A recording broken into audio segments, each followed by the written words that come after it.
He's too faithful to forget. Sister Miss, I come on behalf of all men to admit something that I don't want to admit, but I must admit, is that we forget. I'm here to tell you that we forget birthdays. We forget anniversaries. We forget Christmas gifts that you really wanted. We forget even Valentine's. There's no excuse for it. We forget. You see, the memory is a fascinating and complex thing.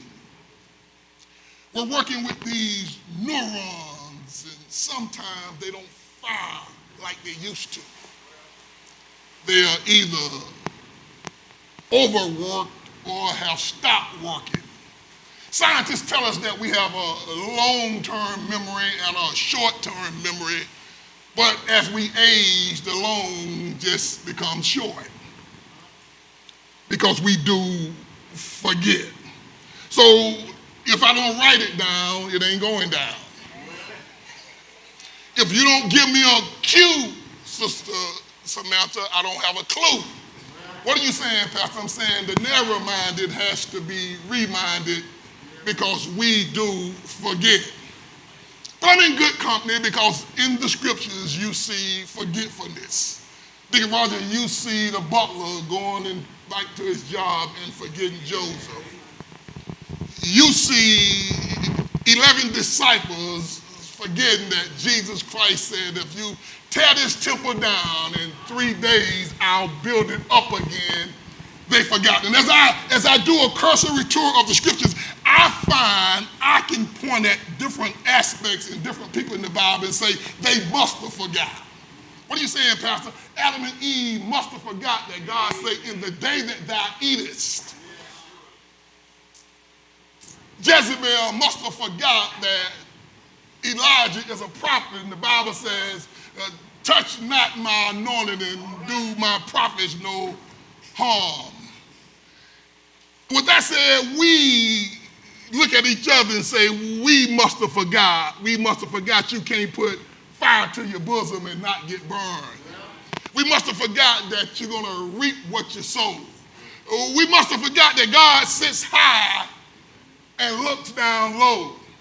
We must forget that there's no place we can go and God not be there when we get there. I'm telling you, I think sometimes we forget.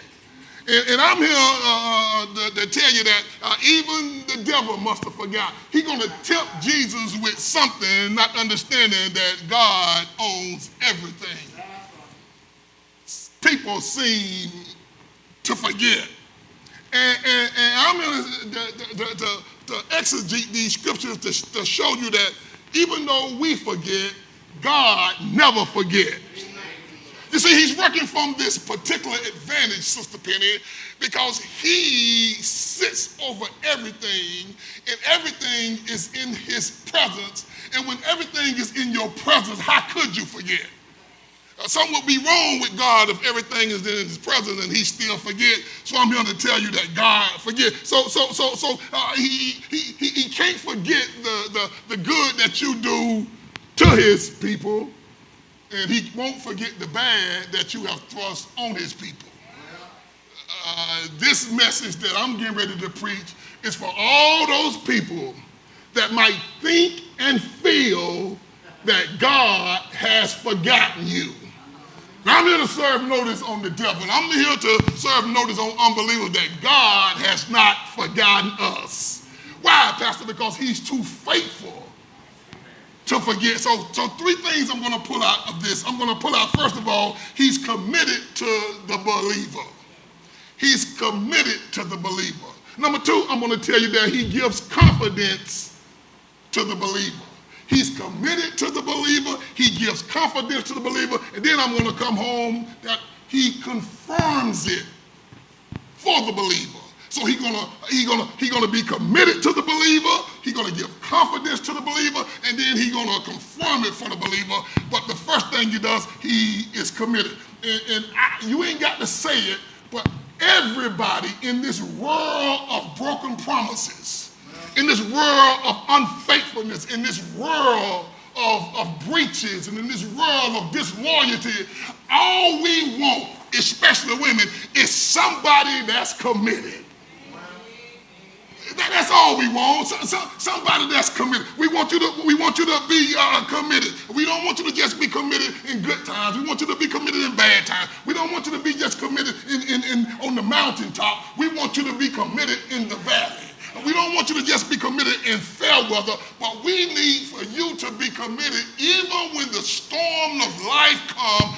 We just want somebody that's committed. Now, Pastor, can you be transparent with the church? And you said last night you was going to be transparent with the church. Well, let me tell you. The reason, or one of the reasons why I serve God the way that I serve God is because Christ is committed.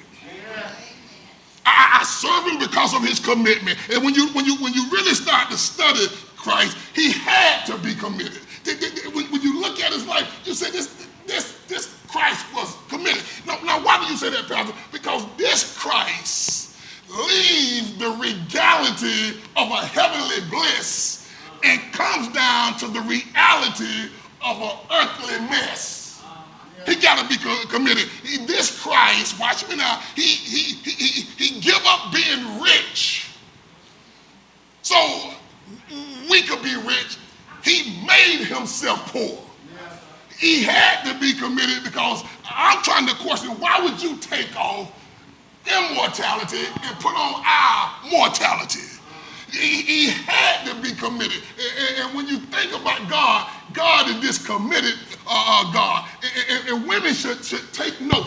Women should pay particularly close attention to God when they're looking for somebody that's going to be committed to them. What are you saying, Pastor?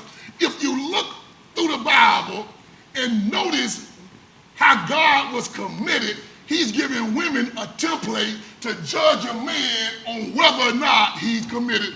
I hope that ain't too deep for you. What are you saying, brother? Here's what I'm saying.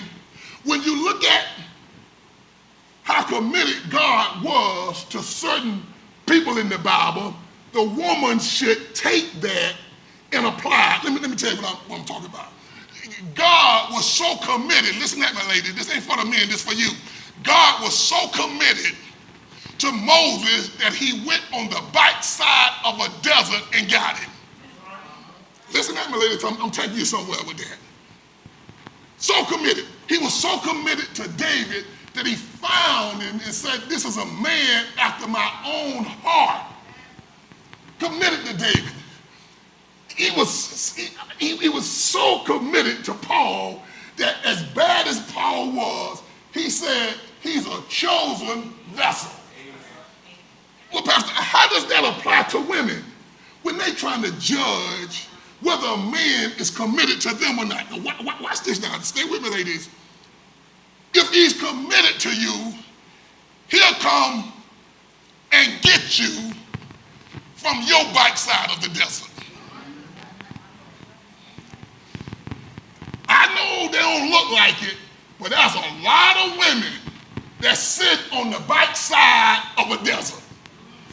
They circumstance scream, I'm on the backside of a desert. Their situation shows I'm on the backside of a desert. And when you get a man that's willing to come and get you and take you from your backside of a desert, you got a committed man. When a man comes to you and says, I know you after my heart. Listen, I found this woman and she after my heart. She ain't after my money. She ain't after my looks. She after my heart. And since she after my heart, I'm going to be after her heart. Watch me now. I'm not going to be after her body. I'm going to be after her heart, because if I get her heart, the body come with it. I found a man after my own heart. I found a woman that's after my heart, and because she's so after my heart, I'm after her heart. Watch this now. The Bible says, and we are as men to give honor to her as the weaker vessel. Watch this. It ain't hard to give honor to a weaker vessel when she a chosen vessel. She chosen, she mine, I chose her, I picked her, I prayed for her. Why would I pick some and choose some that I'm not going to give honor to? So when the woman look how committed God was to these men and what God do, she can apply that same criteria before she get involved with a man, because he's going to be after her heart and not her body. He's going to treat her as this delicate vessel because she's his chosen vessel. God says, you're mine, and I'm gonna take care. I'm gonna look after you. Now look at this. I want you to see this here. I want you to look at the first 5 words in verse 10. Look at the first 5 words in verse 10. Here's what it says: for God is not unrighteous. Listen to that now. Unrighteous is inconsistent with God's nature. He can't be unrighteous. God is committed, listen, God is committed to the believer because God is committed to his righteousness. That's why God is so committed. See, we talk about who God is, but what we need to talk about is what God can never be. You see, and when you understand what God can never be, you understand what you have in God and who God is to us. Well, what is it that God can never be? Well, the first thing you need to know is that God can never be unjust. God, let me tell somebody that's hurt, God will right or wrong. God will balance the book. In the words of today's, God will get some straightening. God understands the situation, and God has not forgotten you. He is too faithful to be forgetful. God can never be unjust. But not only can God never be unjust, God can never be unaware. What are you saying, Pastor? He knows. I just want to just put that out there. He knows. Now that should be comforting in some and scary to others, because he knows the good that you're doing. But he also knows the wickedness that you're doing. God knows about it. And not only does God know about it, but God knows what to do about it. Whatever your it is in life, God knows about it. He can, watch me now, he can never be unjust. He can never be unaware. Watch this now.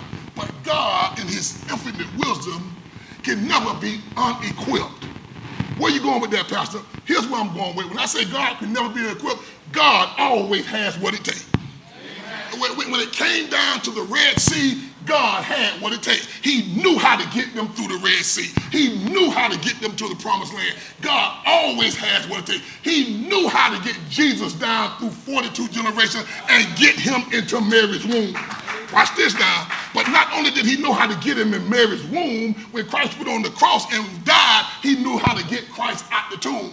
So if God knew how to get Christ in the womb and get him out the tomb, God knew how to get you out your tomb. God knew how to get you out your situation, because God is never unequipped. God is always ready for Freddie. He's always ready to do what he needs to do to get you out. I can preach this. But God, watch me now, God can never be unrighteous. And he intertwines his unrighteousness with his integrity. He says, I'm not unrighteous to forget. He said, if I forget what you have done for my people, then you can label me a hypocrite. You can label me a coward. You can label me a liar. You can label me unrighteous. You ain't got to even serve me no more if I can watch you do what you do and forget how you doing it. God said you can go ahead and walk away from me. He said, because I'm not unrighteous to ever forget what you have done, because if I was unrighteous, it would violate my integrity.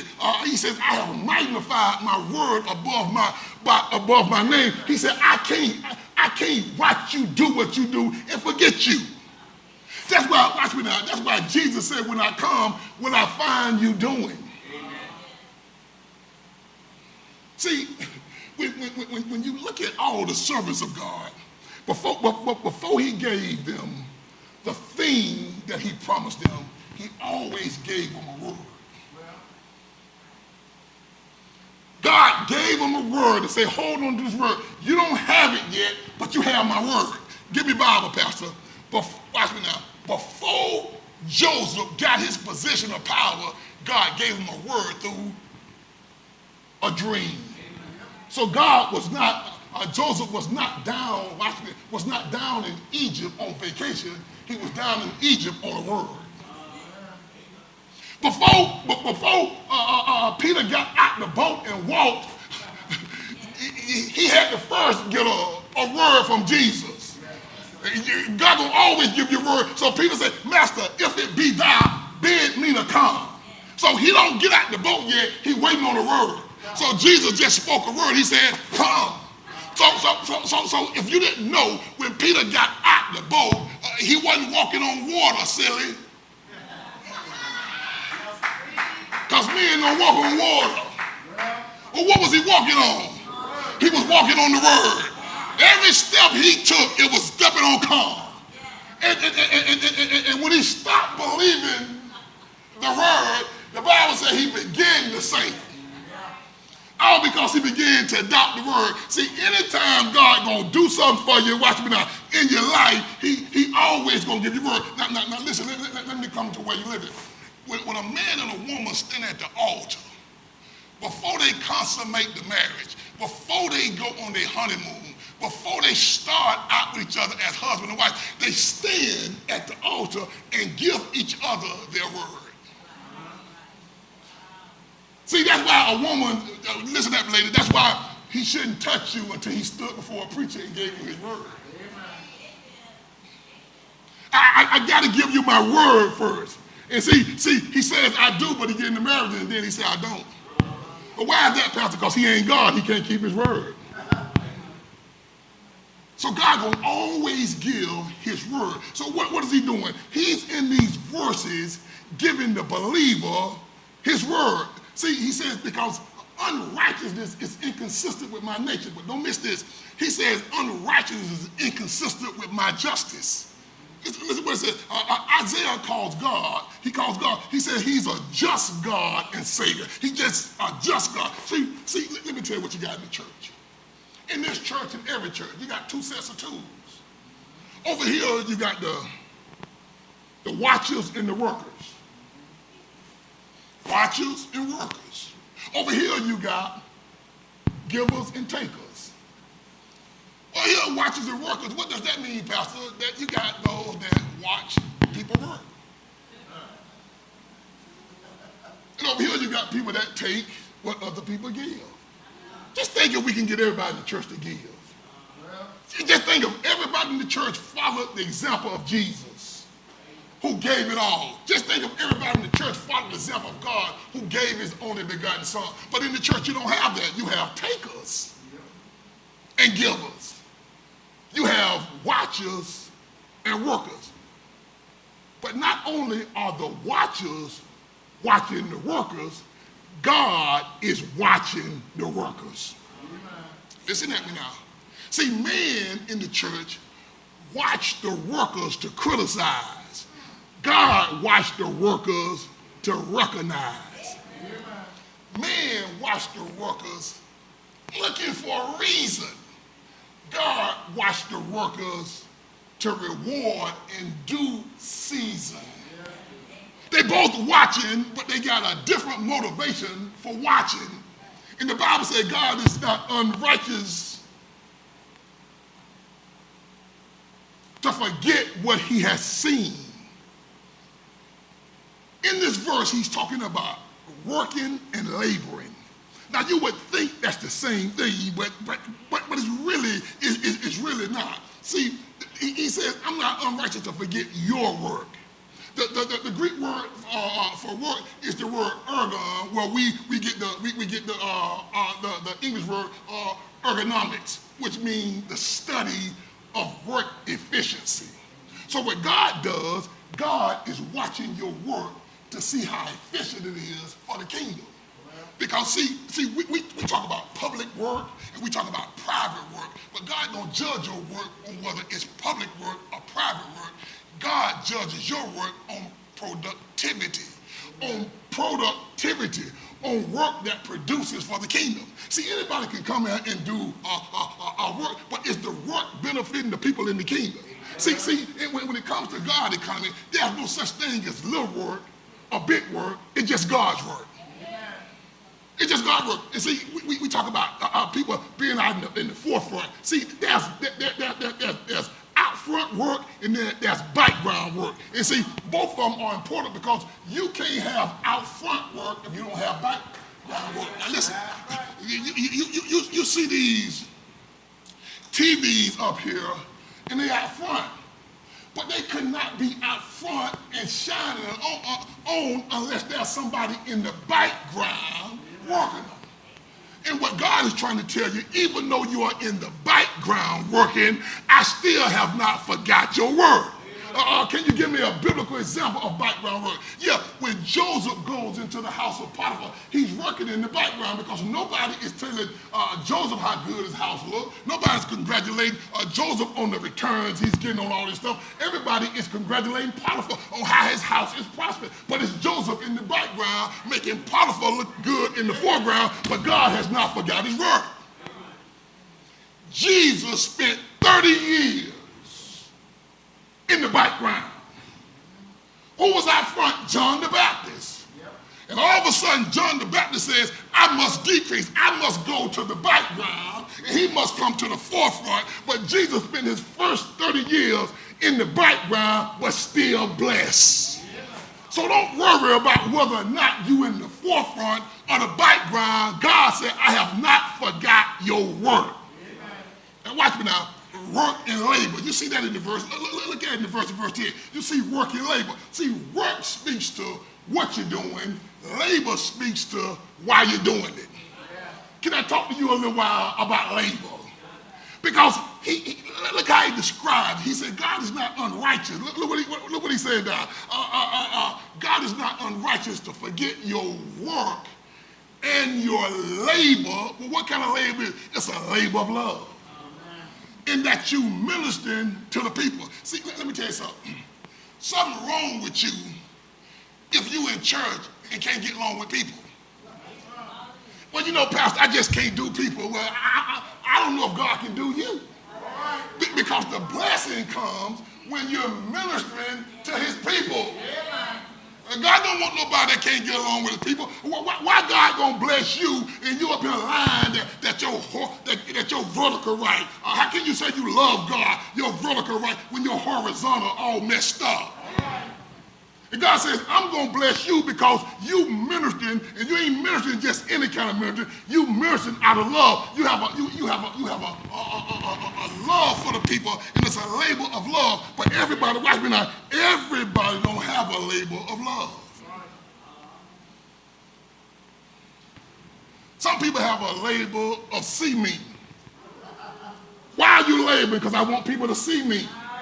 Why are you laboring? Because I want people to hear me. Why are you laboring? Because I want to be in control. I'm laboring for me, not for God. Now, I'm going to dress it up. I'm going to put lipstick on this pig. I'm going to dress it up and make it look like I'm laboring for God, but I'm really laboring for me. I really want you to see me.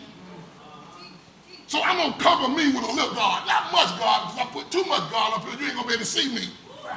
So I'm going to cover this thing with a little me. And God says, I see right through all that facade you done built up. God says, I need a labor of love. I don't need a labor to see you. But there are some people, watch me now, it ain't a labor of love, it's a labor of lust. Can I make that plain? A labor of lust. See, a labor of love is when you come in here to touch the body of Christ. I want my gifts and my talents to touch the body of Christ. But a labor of lust is when a brother don't want to touch the body of Christ. He wants to touch the body of a sister. So he got to make it look good.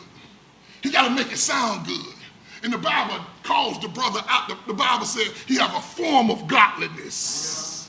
But he denied the power of it because he is the sort. He is the kind that creep in the house of silly women. I hope ain't no silly women in here. Well, Pastor, how would I know that I'm a silly woman? Because you get fooled by a facade. You get fooled by an image. You get fooled by something that ain't got no substance. That's what makes you silly. When I say silly, I'm not foolish. I'm talking about you're uninformed. Nobody can tell you nothing.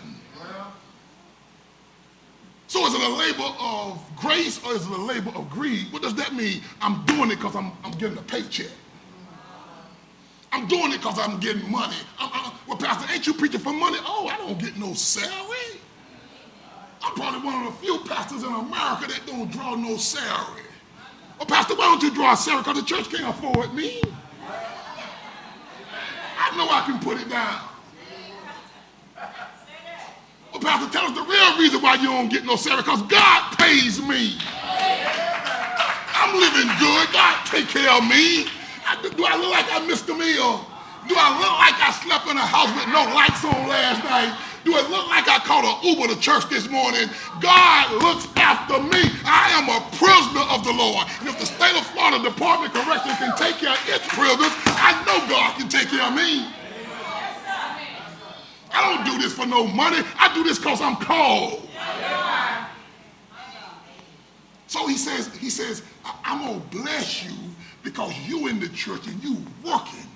You working among my people, but you laboring in love. See, let me tell you something. There's some people in the church don't like the people in the church.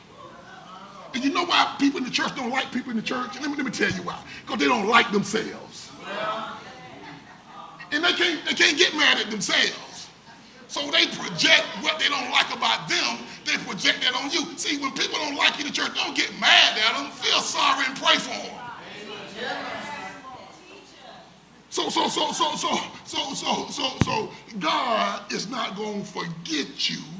God didn't forget Joseph in Potiphar's house.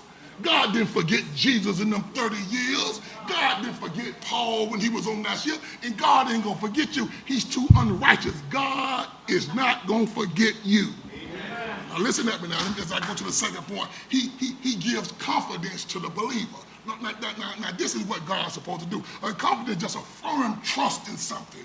And after all these years, you just want something or somebody you can trust. Has anybody been hurt by somebody's distrust? Somebody just used them. Somebody just mistreated them, just ran over. And now all you praying is, God, you send me somebody that I can trust.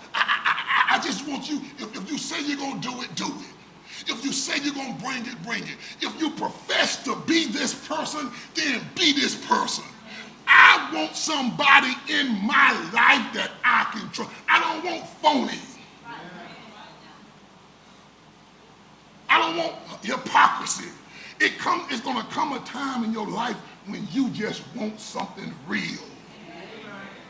Overlook all these other attributes. Overlook all this other stuff. Just give me somebody that's real. Amen. And this is what God's saying to you. He says, I'm real. You can trust me. Now think about this. You should be asking the question, why is it, Pastor, that I can trust God? Make it plain, Pastor. Why is it that I can trust God? I got to know why I can trust God. Here's why you know you can trust God. Because nothing is greater than God. Let me break this down for you. I want you to see. See, we are all doubters by nature. And doubt is unbelief in disguise. We're all doubters. That's who we are. We're doubters. It comes down to the point where you got to show me. Because we're doubters. We were created doubters. So because we're doubters, here's what we do. We swear. And the reason why we swear is because people are doubters and we want people to believe our word. Now Jesus says, this is what Jesus said. Jesus said, swear not at all. Yeah. He said, don't swear by heaven because that's where God's throne is at. He said, don't swear by earth because that's my footstool. He said, don't swear by your head because you can't turn one hair white or black. He said, so you aren't supposed to swear, but we swear. Now let me tell you what we do. When we swear, and bear witness, when we swear, I'm on the streets now. I'm on the street. Let your pastor go to the streets. We got to have something that we can swear greater by because we got to lend some credence to our word. So here's how the brothers on the street swear. I swear for God. You know they lying so the room because they leave the be off. They don't swear before God, they swear for God. That's what we say. When you want to bargain, when you going to pay, I swear for God, I'm going to pay you. You tell that woman, now, you ain't just over here just to be over here now. We're going to have a committed relationship. I swear for God, I'm going to commit. We got to swear by something greater. So that's why God says, don't you swear, because you got to swear by something greater. Now listen, he said, but I can swear. He said, because I looked around to swear by something greater, and I couldn't find nothing. He said, I went to the Pacific, and I'm bigger than the Pacific. I went over to China, and I'm bigger than China. I went down to Africa, and I seen all the gold and the silver, and I'm more expensive than all the gold and silver. He said, I went all around. I went up into my heavens, I looked at Jupiter, I looked at all the constellations, I looked at all the galaxies, and I created them. So I looked around, I couldn't find nothing greater. So you know what I did? I swore by myself. Now, what did he swear to us? He says, I swear I'm going to bless you. How did he say it? He said, watch me now, he doubles up on you. He says, surely blessings I will bless thee and multiply. When God double up on you, you better watch out. Because what he's saying is, blessings I'm going to bless you mean I'm going to continue. Blessings, you ain't going to just get one time. When I see that your work is love, when I see that labor is love, you ain't going to just get blessed one time. You're going to get blessed over and over and over again. That's why he said, blessings, I shall bless you. And, I can preach this. Yeah. He said, so I looked around and couldn't find nothing, so I swore by myself that I'm going to bless you. He said, because there is, watch me now, he says, there is nothing that's greater than me. Now, what is he really saying? Here's what he's really saying, Brother Hightower. He's saying, I'm self-insured. That's deep there. I just said something then, Jackson. God says, I'm self-insured. See, let me tell you what you do. You go out and buy insurance to pay for something you can't pay for. So you pay somebody just in case you got to pay somebody that you can't pay somebody. So you have to go out and take out some insurance, but not God. So when somebody make a claim against you, you run to somebody else. But when somebody make a claim on God, he just go to himself. Because he's self-insured. He covers all his claims. Can I go to the Bible on you? Because, that was people that made claims against God's power, basically saying to God, I'm going to make a claim against your power. Prove you got it. Well, Pastor, I have never seen that in the Bible because you don't read your Bible. Because if you read your Old Testament, you will see that Pharaoh made a claim on God's power. He tells Moses, who is this God that I should obey? That's what he asked. And see, when you start making a claim on who is this God, God said, don't answer him, let me show him. And sometimes God won't answer your prayers. Sometimes he'll just show you. And they done made a claim on God's power, and God says, now I got to show him. Rap shaking, now you probably ain't familiar with rap shaking, but he goes to Hezekiah and says, Hezekiah, give up. Hezekiah said, I can't give up. He said, but Hezekiah, where is your God? And God said, don't say nothing to him. I'll show up. Because I'm self-insured. I don't need to go and file a claim with State Farm. Somebody to pay off. So I can pay off I can handle all my claims because I'm this self-insured God. I can handle all my claims. You see, so-called celebrities made claims against God's power. And I'm surprised they did it, but it's so-called. See, that's why I don't see people as celebrities. I just see them as human beings with money. You don't get the autograph, but I want the autograph. My brother said, like my brother said, the only autograph he wanted is on a check. I don't want the autograph, but I want something writing on it. I can write my own name. But celebrities get beside themselves. What are you talking about? John Lennon goes on TV, on the Tonight Show, and says boldly, Jesus Christ gonna have an end, but not me. I'm I'm going to be, this is John Lennon, the drummer, not the drummer, but the singer of the Beatles. He goes on TV and say, I'm going to be more famous than Christ. He don't live past 40. Watch this now.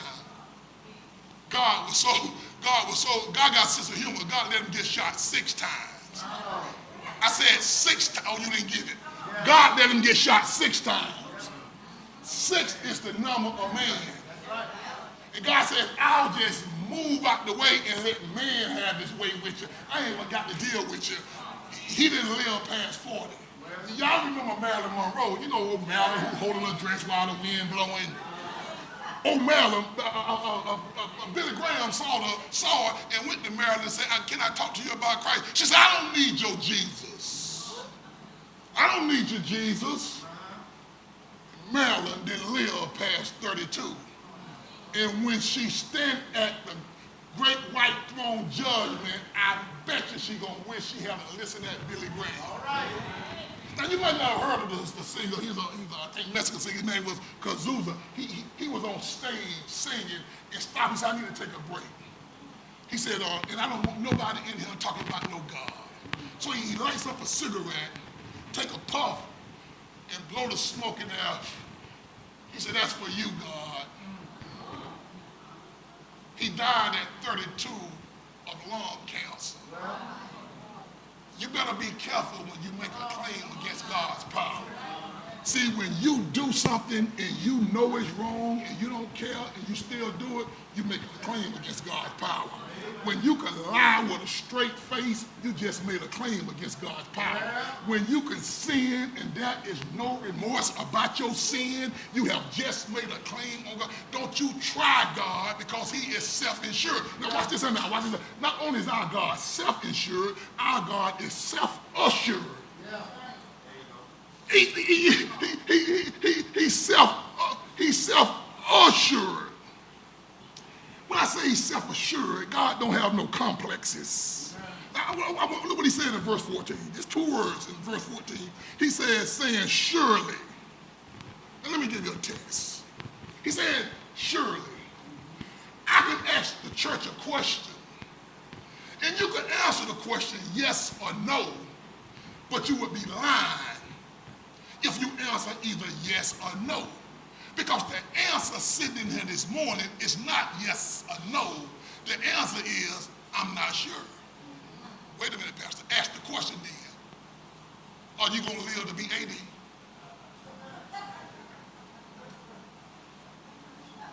Let me answer for you. I'm not sure, Pastor. I sure hope so. But let me put it another way, Minister Amos. Let me ask the question another way. Are you going to die with your shoes on or with your shoes off? You can't answer shoes on and you can't answer shoes off. All you can answer is, Pastor, I'm not sure. Because the situation dictates to you how it's going to end. But when we ask God any question, he don't have to vacillate. He can automatically give his word and say, I'm sure. So he goes to David and says to David, you're going to become king. And David probably asked him, are you sure? Because I'm of the tribe of Benjamin. And God said, if I said it, I'm self-assured. He goes to Gideon and says, Gideon, you are a mighty man of valor. But wait a minute, I'm least in my father's house. Wait a minute, did I not just tell you I'm sure of what I'm talking about? He goes to Mary and says, Mary, you're going to conceive of a child, but wait a minute. I know not a man. Wait a minute, didn't I not tell you? Because anything I tell, I'm talking to somebody, anything I tell you, I'm assured that it's going to happen. I'm sure in what I'm telling you, I want you to be sure that when I tell you it's going to happen, it's going to happen.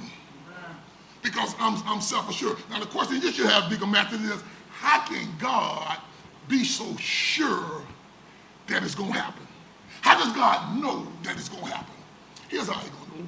Because God has this thing he called his word. And the word is providential. The word is prolific. The word is provocative. But more than anything, the word is powerful. That means when it's released from heaven and it goes into the creation, it not only has power over the creation, but it has power in the creation. So whatever he says is going to be, see, anytime heaven transmit a word, the creation has to submit to the word because his word will never come back to heaven void. So when God tells you it's going to happen, see, that's why, you remember the sister Sarah, the centurion goes to Jesus. See, the centurion wasn't saved, but he know better than us. The centurion goes to Jesus and says, my servant's sick. And Jesus says, okay, let's go down there and take care of that. He said, wait a minute, you Jesus. You ain't got to come. Just speak the word only.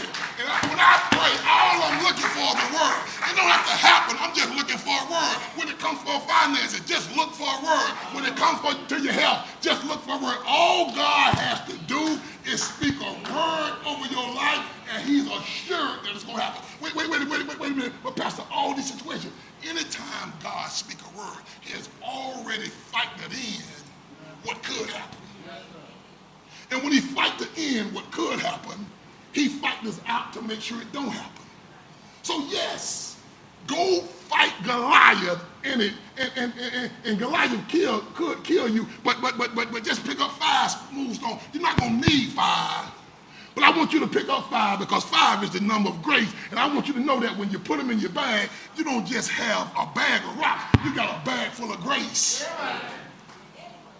It ain't gonna take but one to take him out, but I want you to know that when you dip your hand in the bag, and see, sometimes all you need to do is just dip into the grace that he's provided. So God says that I'm self-assured. Nothing is greater than God, but don't miss this now. Not only is nothing greater than God, nothing can stop God. See, when God intends to bless you, listen at me, church. When God intends to bless you, he never pretends to bless you. I'm going back to the street. Now. Hold on. I'm going back to the street. We used to have a saying back in the day, don't fake the funk. See, y'all kill me like y'all ain't never was in the street. Y'all get in church and, oh, I ain't never been in the street. Don't make me pull up them old pictures. You wore them bell bottoms and them Stike heel shoes. But that's what we used to say on the street, said, don't fake the funk. Meaning, don't deceive me. But we don't say to God, don't fake the funk. We say to God, don't fake your faithfulness. And God says, I'll never fake my faithfulness because whatever I tend to do, I'm going to do it. Do you know why? Let me tell you this, brother. Do you know why Moses was able to get Israel out of Egypt, the greatest nation on the face of the earth? He was able to get them out because God intended for them to come out. You know why Mary was able to conceive without knowing a man? Because God intended for her to conceive. In anything, see, that's why you ain't got to be jealous of people. You ain't got to be, because anything that God has intended you to have, you're going to get it. Even though the odds are against you getting it, anything, that's why you ain't got to rush. That's why you ain't got to be losing your mind. If God don't never fake his faithfulness, man might fake the funk, but not God. When God has intended for you to have it, you're going to have it. If the kingdom is going to David, I don't care if Saul is on the throne, that throne belongs to David. If there's 135 Midianites out there and Gideon, you ain't got but 300, you will come out victorious because I intend for you to come out. The disease might have killed everybody you know, but if I intend on you living until you get 80, you're going to live until you get 80. Why? Because I intended it to happen. Nothing is greater than God. Nothing can stop God. God is just that bad. Let me say this to you. See, the odds can't stop it. Let me say this to you. Football people. When you watch football, the team, talk about the Cowboys, the team, Dak Prescott takes the team into a huddle. The defense is on the other side of the ball, but they in a huddle. What are they doing in the huddle? Dyke is giving them the plans. Now, the other team don't hear the plans, but the Cowboys do. All 11 hear the plans. And when they break the huddle, they go to the line with the plans. The other team don't know what the plans is, and if they execute the plans, they can have a successful play. But they had to first huddle and get the plans. God never huddles. All right. You never see God call the Holy Ghost and Jesus say, come here. Come here. Shh, be quiet. Let me call the play. All right. Because it don't matter if Satan know the play. Yeah, Satan can know the plans, but he can't stop the play. I need Bible, Pastor. I need Bible. Jericho knew the plans. They all over Jericho, they was talking about God's people coming. God's people coming. God, they knew the plan. And then God telegraphed the plan. He let them march around there for 7 days. 7 days, they just marching, looking, and Jericho on top of the wall talking, we know what y'all finna do. And when God intended for them to come into Jericho, ain't nothing Jericho can do about what God had intended. Now, this is what I'm telling you. Can't nothing do or stop you from having what God intended for you to have.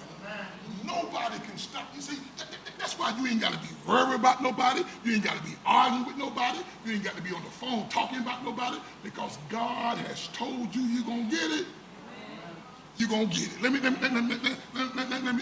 hasten, because I don't want nothing to shake you. See, the devil going to come in and try and shake you, but the devil can't shake nothing.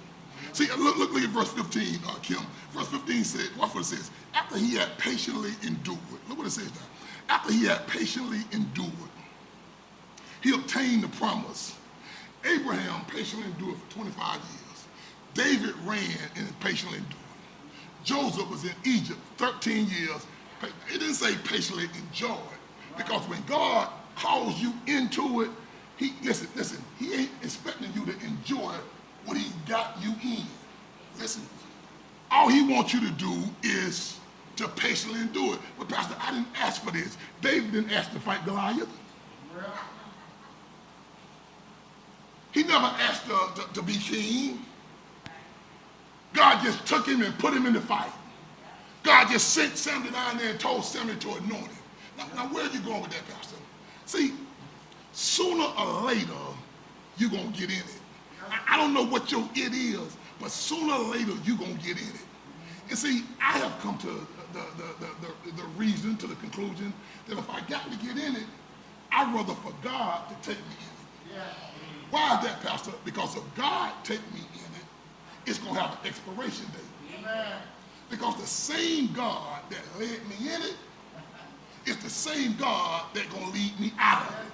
See, now, if I get myself in it, I don't know when that thing gonna end. So God, if I got to go there, please do the lead and take me there, because I know you don't just lead in, you lead out. Bible, Pastor, he led them into Egypt, 83, but let them out 3 million strong, because he's the God that lead in, and after he's done a complete work, he's the God that leads out. Now let me hasten to the last thing I want to tell you. He confirms it for the believer. Now, what do you mean by that? See, he validates or establishes something that's true and factual. See, Sister Pastor, when you got an appointment, well, the doctor will call you the day before to validate that you're going to show up for your appointment. Because if you ain't going to show up, he's going to put somebody else in that slot. Now, he's going to have you sit in the room for 45 minutes, but he need that slot, so he got to validate. So see, and then while I'm on that, ladies, let me talk to the ladies. You need to validate. Before you get involved, you need to do some validation. And let me say this. See, if he say he divorced, validate it. Tell him to bring you the divorce papers, and it better have that seal on it. You better validate it. You got a job? Validate it. I need the last 5 pay stubs and your company ID. I need your health report. I need your credit report. Oh, wait a minute, man. Wait a minute, man. I ain't gonna just leave you out there. You better validate her. If you meet her online, you better get a good look at her. Because they got them filters now. Everybody got hair. Everybody got smooth skin. Everybody got plump lips. No wrinkles nowhere. You better validate it.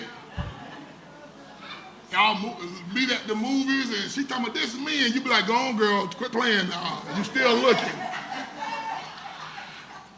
Ain't I done fool you. See, this is what God did. God says, I'm gonna let you validate. I'm gonna validate it for you. I'm gonna prove to you that what I told you I'm gonna do. Now look what he says. It says in verse 17, this is talking about the willingness of God, Kim. It says in verse 17, God willing more abundant. God is eager to prove to you that I'm gonna do for you what I told you I'm going to do. Look what it says, God willing more abundantly to show unto you the heirs of promise. He says, I want to make sure that you know I'm serious about what I told you.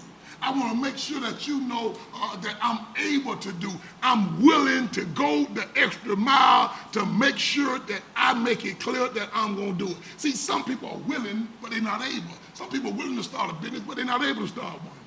Some people are willing to be married, but they can't find nobody to marry. But God never run into a problem that stops his willingness. Listen at this. He says, I'm going to give it to the heirs of promise.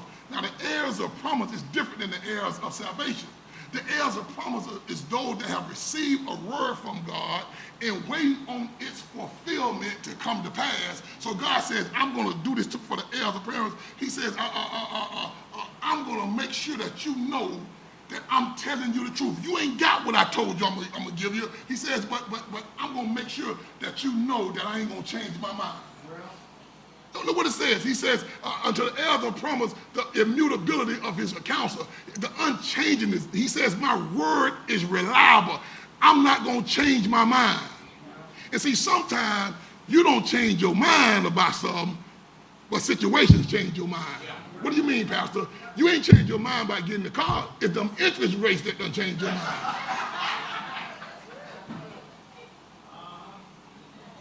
The situation will change your mind. Them high prices. See, and God said, I want you to know that there's nothing that can stop you. So what are you saying? God is concerned about, watch me now, the welfare of man. He's concerned. Look what it says in verse 18, that you might have a strong consolation.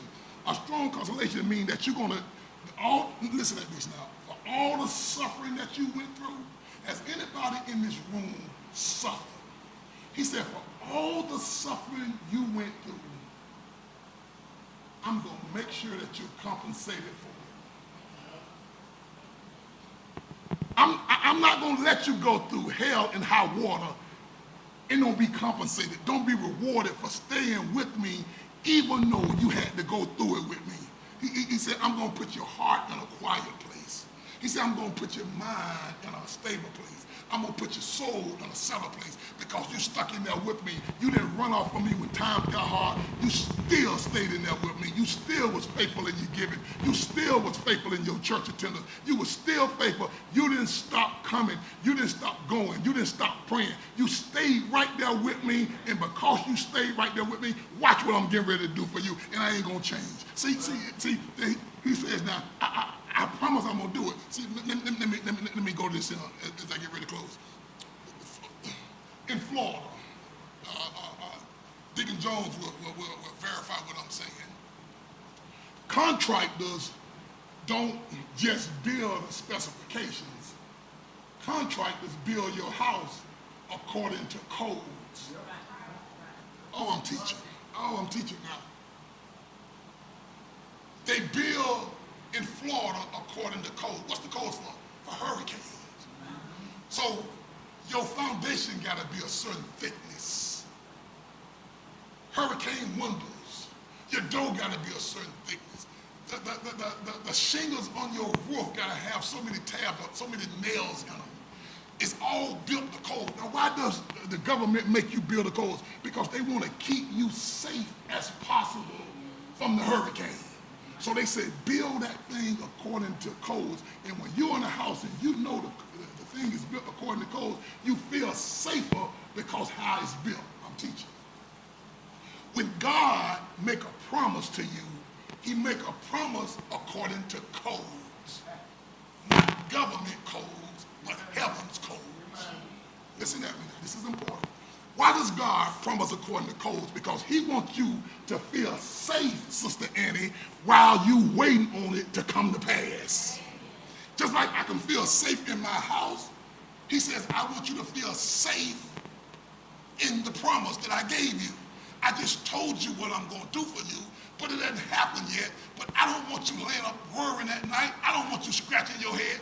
I want you to enjoy the promise and trust the promise because the promise have codes. What are the codes, Pastor? He says, according to two immutable things. That's the codes. Heaven has two immutable things, two things that never change.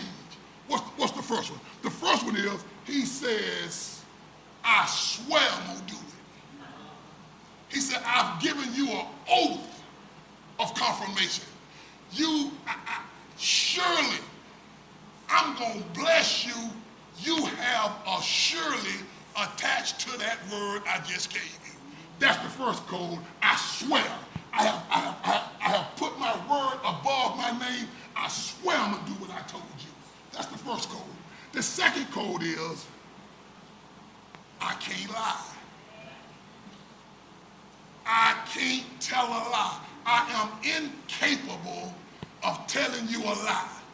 So if I told you I'm going to do something for you, I got to do it, because if I don't do it, I've lied. And if I've lied, I cease to be the God of the universe. I cease to be. Everything crumbles on the lie that I told you. So the first code is, I swear. The second code is, ain't no deception attached to the oath that I just given you. He said, because now you can feel safe in it. Now listen, as we come home. He said, I'm giving you this strong consolation. This strong consolation, this is what we call the work of the word. Now listen, and I'm explaining this and I'm done. He says in verse 13, we have an anchor for the soul. Sure and steadfast. What does God say? God said, I'm getting ready to anchor you down. He says, what I told you, my word has become an energizer and a stabilizer. What do you mean by energizer? When you are down and you are sad and you are worried and you don't know what to do, he said, what I do is I come in and I give you a word. I give you an oath. I come in and I give you a promise. That promise gonna give you a bounce, and it's gonna help you to bounce back. And now you're gonna have some bounce in your step because you got a word. Give me a Bible, Pastor. When Gideon was down, he was scared, and God come to him and said, "You scared, ain't you?" And Gideon said, "Yeah, I'm scared." He said, "Come on, I'm gonna let you hear something."